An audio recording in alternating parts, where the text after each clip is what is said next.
wewe na mimi na yule, wote ni cells. Yaani huu mwili unaouona una majina tofauti kutofautisha kati ya mtu na mtu, Hamisi, Richard, Hadija, Rebecca. Lakini sisi ni clusters, ni cells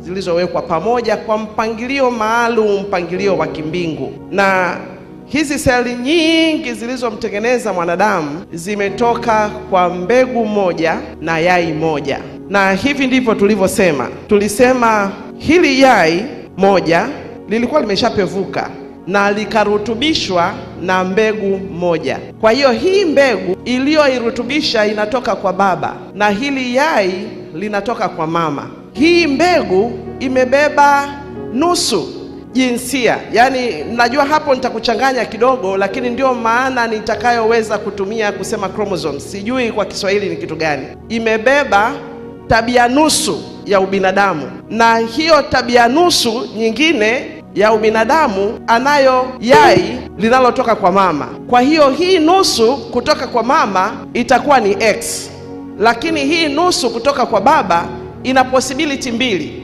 Inawezekana huo unusu tabia wake either ni X, zikiungana na ile X ya mama, mtoto atakayezaliwa atakuwa ni wa kike.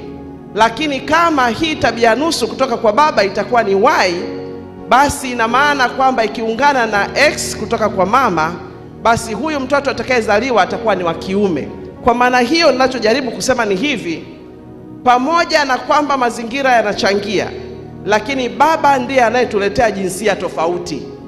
Ina maana akizaliwa mtoto wa kike imetokana hivyo kwa sababu ya baba, na akizaliwa mtoto wa kiume imetokana hivyo kwa sababu ya baba.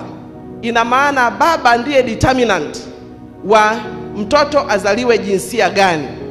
Ina maana unaposema nina watoto wawili wa kike, determinant wa hawa watoto wawili wa kike ni baba na sio mama. Mama yeye yuko na XX, lakini baba yuko na XY. Baba akitoa X ikaungana na X ya mama atakuwa mtoto wa kike, lakini baba akitoa Y ikaungana na X atakuwa mtoto wa kiume, na hivyo ndivyo tutakavyokwenda. Kuanzia hapo, kwa sababu ile nusu tabia ya jinsia inayotoka kwa baba na nusu tabia ya jinsia kutoka kwa mama zikiunda, sasa inakuwa sio nusu, inatengeneza kitu kizima ambacho ni either ni XX au ni XY. Sasa kuanzia pale vikianza kugawanyika, vinagawanyika kwa muungano, ule muungano wa kimbingu na mgawanyiko wa kimbingu. Hiyo ninaomba tuiweke muhuri hapo tap, kwamba ni muungano wa kimbingu na ni mgawanyiko wa kimbingu. Ile moja itagawanyika katikati, itatengeneza seli mbili, na kila moja itaendelea kujigawanya mpaka katika utu uzima, miaka 25 hivi. Utakuta kwamba huyu mwanadamu, wengine wanasayansi, kwa sababu ninafikiri wanashindwa kuja na takwimu iliyokamilika, wanasema huenda ikawa ni trillion, hizi cells zinavyoendelea kugawanyika zikawa ni trillion 40 mpaka 50, lakini wengine wanasema ni trillion 75 mpaka 100. Huenda wote ninaweza nikawakubalia, kwa sababu akizaliwa mtoto mfupi na akawa ni mwembamba hawezi kulingana na mtoto mrefu alafu akawa ni mnene. Seli zao za miili zitakuwa zinapishana. Ninachokijua tu ni kwamba kutokana katika maandiko matakatifu ni kwamba baada ya wanadamu hawa kuumbwa, kando ya hawa wanadamu wawili walioundwa kwa muundo huo wa seli kugawanyika, Adam yeye alitengenezwa akafinyangwa na Mungu mwenyewe, na Hawa naye akafinyangwa akitolewa ubavu kutoka kwa Adam. Sasa wengine wote tuliozaliwa tumezaliwa kwa huo muungano huo wa kimbingu, mpango wa kimbingu, uumbaji wa kimbingu, na hivyo uumbaji huo ulivyokuwa, muumbaji mwenyewe akaona, kwa sababu yeye ndiye anayejua alichokiweka ndani ya mwili wa mwanadamu, aliweka kila cell iweze kuwa na muhuri wa jinsia yake. ina maana kila cell inabeba kile ambacho mama na baba cell walichokuwa nacho. Na ndiyo maana basi hizi seli zinatofautiana. Nitakwambia kitu kidogo, sitakwambia vyote, kwa sababu kwa kadri tunavyokwenda taratibu ndivyo ambavyo tutakuwa tunalielewa hili somo. Naomba nikupe tu tofauti katika uzito wa kilo.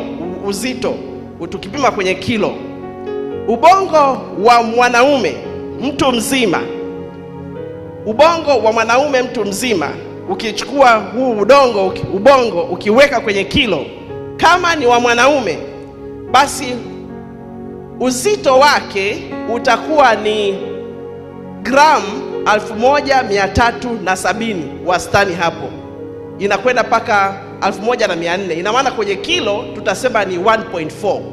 Huo ni ubongo wa mwanaume. Lakini ubongo wa mwanamke ukiweka kwenye kilo utakuwa na wastani wa kilo 1.2. Kwa hiyo wakiwa na umri sawa na uzito sawa, ukichukua huu ubongo utakuta huu ni 1.4, 1.37, lakini huu utaukuta ni kilo 1.2 au gramu 1200. Na kwa mfano ukichukua kitu kama moyo, ukachukua moyo wa mwanaume mwenye uzito huo na umri huo kwa huu wa mwanamke, moyo wa mwanaume unakwenda kwenye gramu 280 mpaka 340 gramu. Lakini moyo wa mwanamke huyu utakuwa ni gramu 230 mpaka 280 hapo. Lakini wengi watakuwa inashuka 240, 250 hapo. Huo ni moyo. Na kwa mfano ukichukua figo zinatofautiana kwa uzito, ya kulia na ya kushoto.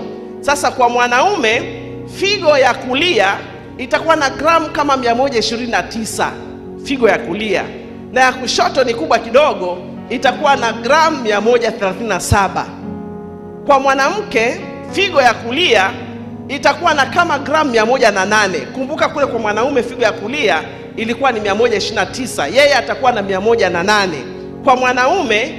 Kwa mwanamke hii figo ya kushoto itakuwa na 116, wakati kule kwa mwanaume ni kama 137. 137, yeye kwake itakuwa ni 116. Lakini tena tuchukue kiungo kingine kwenye upande wa mifupa, ndipo sasa huna haja hata ya kutumia DNA wala huna haja ya kutumia kingine chochote.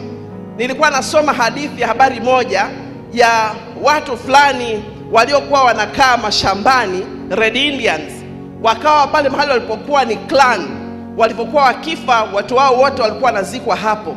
Kwa hiyo wakataka kuhamisha yale makaburi, lakini waweke sehemu zingine ili ile eneo litumike kwa vitu vingine.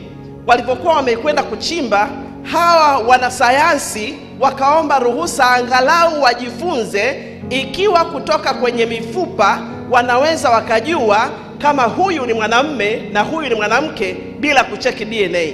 Ukumbuke sasa hiyo mifupa ni ya mwaka 1300 baada ya Kristo. Yani hapo ndipo mwisho wa kutumia yale makaburi. 1300 baada ya Kristo, ni zamani sana. Na hicho kitu kimefanyika kama miaka 5 tu iliyopita. Kwa hiyo ina maana ni skeleton litupu. Lakini wale wanasayansi waliona kwamba ilikuwa ni too obvious. Skeleton ya mwanaume ni nzito kuliko ile ya mwanamke. Alafu mifupa yake ni mikubwa. Yani mfupa ule ukiuangalia, mfupa lake ni likubwa kuliko lile la mwanamke.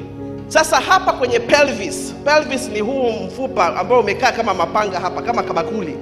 Kwa mwanamke utakuta imekaa kama bakuli ambayo kidogo iko slanted. Na kwa mwanaume mabakuli yake yamejipanda juu kidogo na mfupa wake ni mdogo. Lakini pia wakaona na uzito, density ya ule mfupa, japo miaka mingi imekwenda, lakini uzito wa ule mfupa ukilinyanyua hivi, wanasema hii itakuwa mwanaume. Alafu ukirudi hivi, wanasema hii itakuwa mwanamke. Wakaenda kucheki kwenye rekodi zilivyokuwa zimewekwa, wakagundua kiukweli hii aliyekuwa amezikwa hapa, huyu alikuwa ni mwanaume kiukweli. Na kumbe katika mifupa wala huna haja ya kucheki DNA. unajua tu kabisa huyu ni mwanaume na huyu ni mwanamke. Ninachojaribu kusema ni nini? Kila seli ya mwili wako ina muhuri wa jinsia yako. Ni great designer, yeye aliyekuunda kuwa mwanaume ndiye ameweka iwe hivyo. Aliyekuweka kuwa mwanamke ameweka mipango ya kike ndani mwako. Kwa hiyo ni kitu ambacho huwezi wewe mwenyewe kukibadilisha, au hakiwezi kubadilishwa.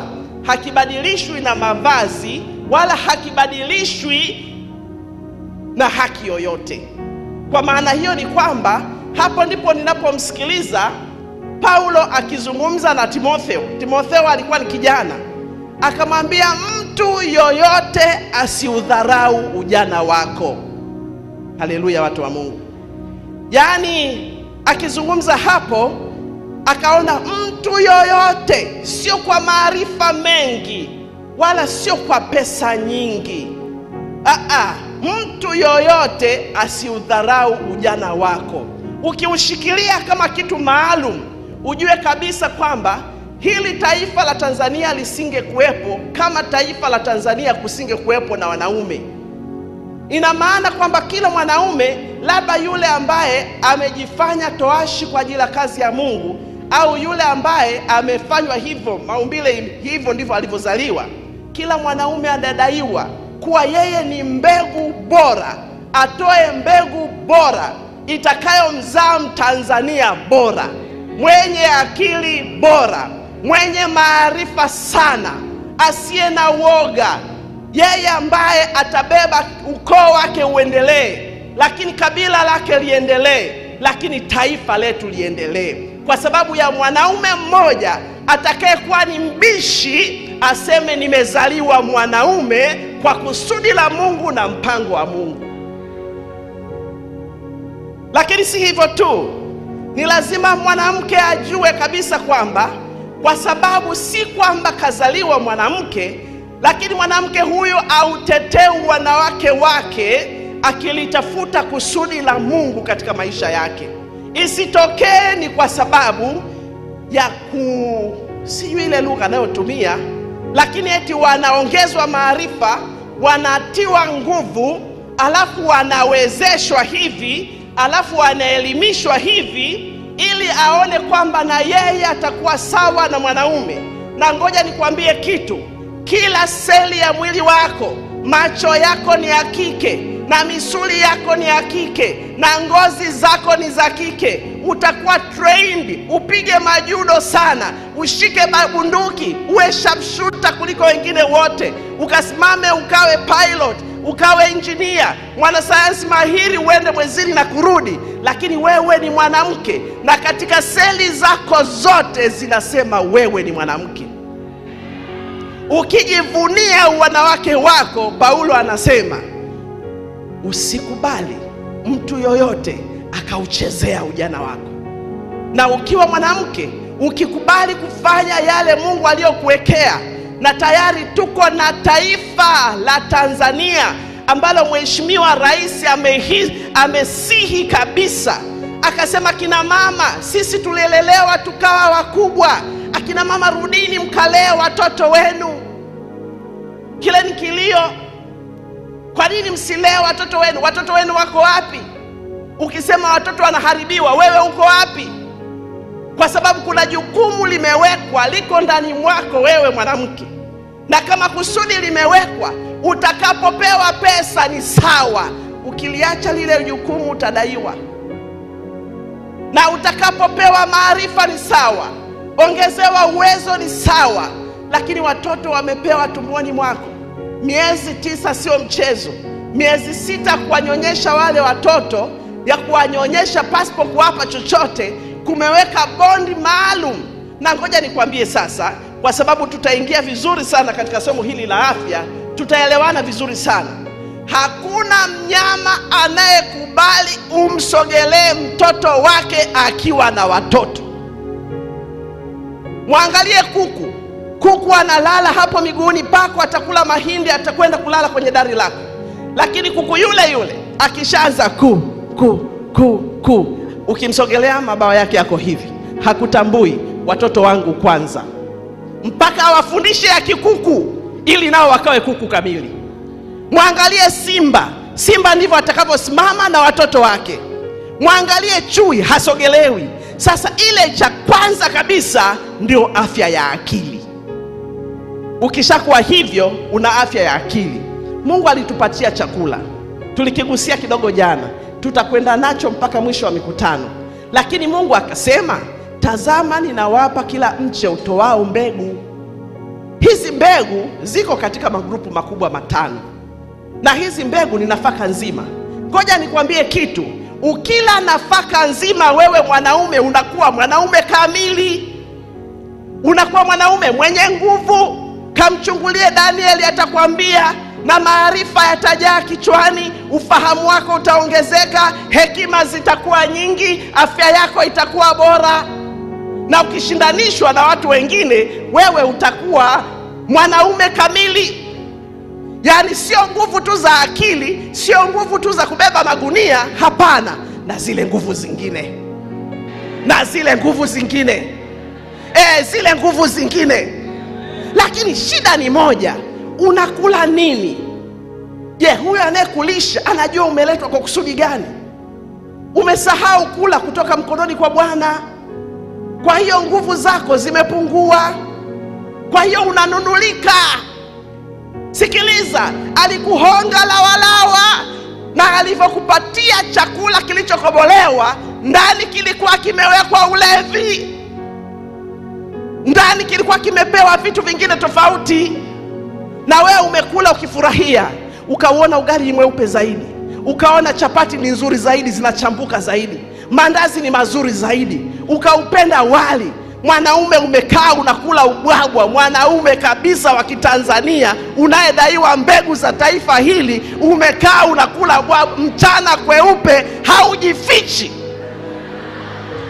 Umekaa unakula ubwabwa na unajificha. Wenzako akija pale unasema nifichie chakula changu. Yani unaficha ubwabwa. Nikikuwa mimi, ubwabwa ilikuwa chakula cha sherehe. Sasa mwanaume umekaa unakula ubwabwa. Ubwabwa umekobolewa, hauna kiini, hauna pumba. Lakini si hivyo tu, tumepewa mbegu jamii ya karanga. Wewe unazila zipi? Ngapi? Mbegu za maboga, kweme, ufuta. Tumepewa alizeti, zile kama mbegu. Kuna hizi zilizokuja almond, kuna hizi zingine zimekuja pecan, kuna zingine walnut, kuna hizo zingine zimekuja. Tumepewa jamii ya kunde, choroko, njegere, fiwi. Tumepewa maharage, tumepewa kunde za kila aina, tuzile kama chakula, sio kama mboga. Tumepewa mbegu za matunda. Ndugu zangu, mbegu za matunda. Wanaume, kuleni mbegu za tende. Mmenisikia vizuri? Kuleni mbegu za tende. Mmenisikia vizuri? Yaani mkuleni mbegu za tende. Huenda kuna siku labda nitafanya kitu, niwaonyeshe namna kula mbegu za tende. Alafu msiweke na mbegu za maboga. Alafu tuteremke tutengeneze bomu letu, tuliweke korosho. Alafu humo ndani tuweke maziwa ya nazi, tui. Alafu tutengeneze bomu letu hapo. Kama huna mke karibu, ngoja nikwambie, usinywe. Siku hiyo nikionjesha, usionjeshe. Kuna vyakula tumepewa. Tumepewa mpaka maganda ya matunda. Maganda ya embe yanalika, ya machungwa yanasaidia. Tutafanya hivyo vitu baadaye. Kila chakula alichokupatia Mungu, alifanya kwamba kama ni mwanamke mjamzito akikitumia, maziwa atatoka mengi. Akiwa mjamzito kitamjenga mtoto wake, akiwa mzee kitamuimarisha mifupa yake. Laiti kama tungetii, tukabaki mezani kwa Bwana. Mungu na atusaidie.